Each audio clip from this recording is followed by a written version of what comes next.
name is Clau. Welcome to the show. Today, my guest is Maz Farrelly. Hi, Miss. How are you? I am super. I'm delighted to be here. Thank you very much for the invite. I'm delighted to have you.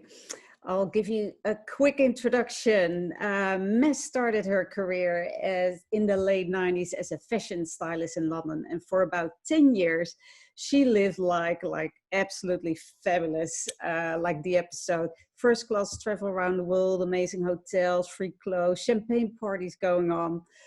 And then around 2008, she moved into television and became a multiple award-winning executive editor of format and entertainment at BBC in London, then a creative strategy for BBC Worldwide, and after that, a director of TV content for Fremantle Media in Australia. And she has thrived at producing the biggest ever TV shows like Big Brother, The X Factor, Farmer One's Wife, Dancing with the Stars, Celebrity Apprentice, and with billions of viewers. Yes, you heard that correctly, billions. And if that wasn't enough, she also helped create Q&A for the ABC here in Australia. Definitely acting differently as an entrepreneur and CEO, whisperer, speaker, MC. Maz is an absolute boss lady who turns productions and the people she works with into kick-ass interesting. And if you thought I was done now, no, there's still some more. She is also the author of her highly entertaining and recent book, Not Famous, but she is becoming unstoppably famous herself. So I'm really looking forward to learning more, Maz, about your take on shifting leadership. Let's get started. Lucky me knowing you, lady. Thanks.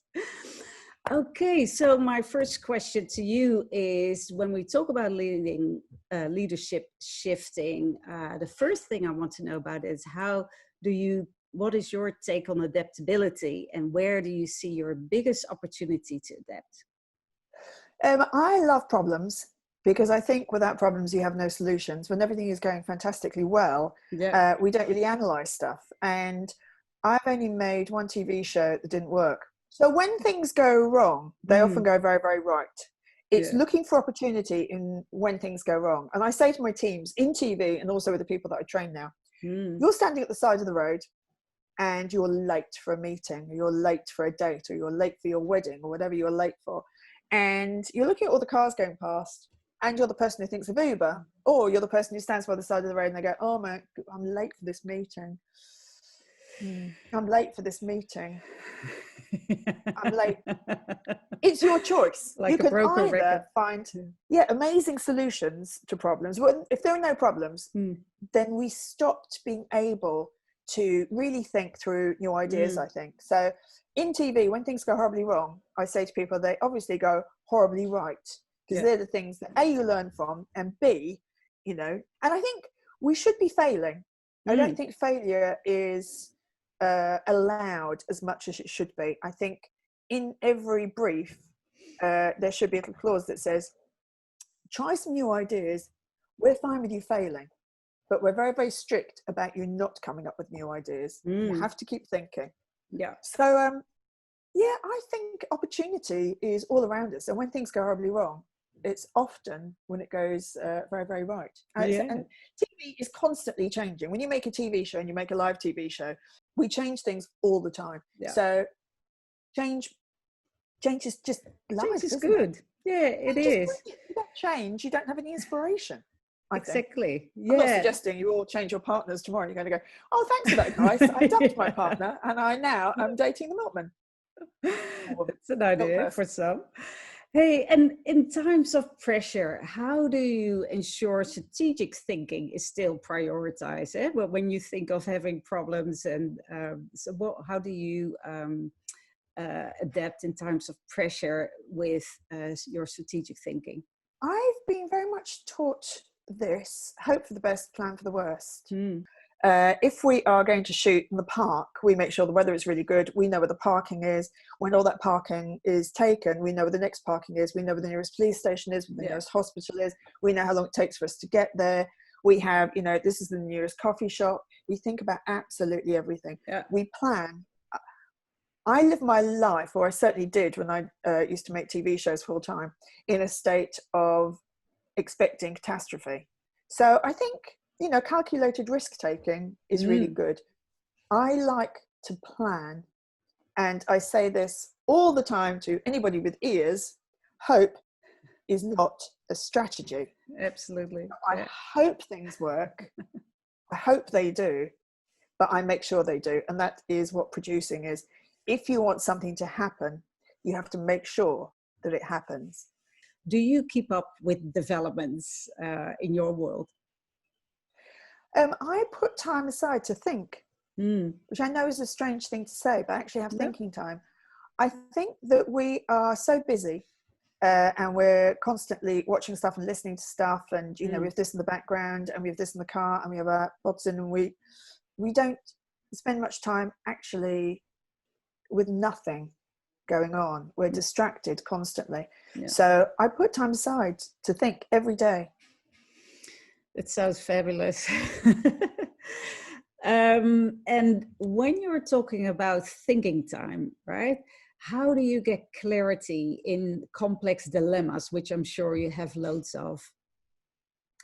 It's planning. So I'm a big planner. I say that TV is like a tree. So you have the trunk, and then you have every little branch coming off, and then you have all those little branches. So what we do constantly is we play chess. If we move this, that person would do this, especially when you do reality TV shows. And I've done a lot of every kind of show, but those ones are the hard ones because you never know what anyone will ever do. If you make a cooking show, you know that people will put food into some sort of heating device, cook it, put it on a plate, and then people will eat it. That will happen. You know it will. Yes. Q&A, you know that people will ask questions and other people will answer it. If you make a reality show, you have no idea what's going to happen at any point. So all you do is you guess. And that's all we do, is we guess. But it's quite strategic thinking, guessing, based on experience and instinct. And I think people don't use their instinct enough. So that is one thing I would say. Trust your instincts.